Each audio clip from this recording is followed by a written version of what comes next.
नमस्कार. अ, रायगड जिल्हा उपाध्यक्ष माजी सरपंच सुनील थले. गेले 4-5 वर्ष ह्या रस्त्याची अतिशय दयनीय अवस्था झालेली आहे आणि आता काम चालू केलेलं आहे. कार्लेखिंडी ते कनकेश्वर फाटा ह्या रस्त्याला 3 ग्रामपंचायती येतात. एक परहोर, मापगाव आणि गुंजीस. त्याचं जास्त क्षेत्रफळ हे मागवाव ग्रामपंचायतीचं आहे आणि आता जी गटारं चालू केली आहेत ती गटारं अतिशय रस्त्यालगत केलेली आहेत. शेतकऱ्यांचा येण्या-जाण्याचा अतिशय गंभीर प्रश्न आहे.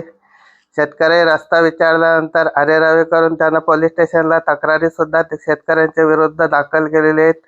रस्त्याची एवढी दयनीय अवस्था झालेली आहे. हे मनवली ते कनकेश्वर फाटा 1 किलोमीटरचा रस्ता हा खोदून ठेवून 1 महिना झालेला आहे आणि अतिशय त्या रस्त्याला ट्रॅफिक होते. आजूबाजूला कुठलाही माणसं काही ठेवलेली नाहीत.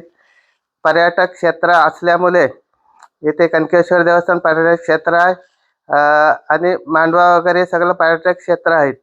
त्याच्यामुळे अडथळे खूप निर्माण होतात.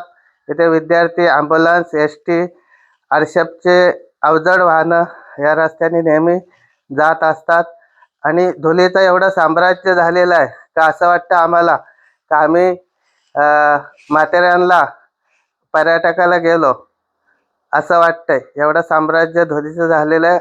खरं म्हणजे ह्या कॉन्ट्रॅक्टरनी रस्त्याला पाणी मारलं पाहिजे, आवश्यकता आहे. आणि ते शेतकरी कुटुंब आहेत बरेचसे आजूबाजूला ग्रामपंचायतीमध्ये. प्रत्येकजण घशाच्या नाकाच्या आजाराने ग्रासलेले आहेत.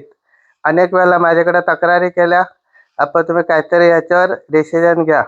आम्ही संबंधित खात्याकडे यांचे पत्रव्यवहार केलेले आहेत जेणेकरून काम लवकरात लवकर झालं पाहिजे आणि जर नाही झालं तर आता खूप संशयाच्या बाहेर गेलेला आहे.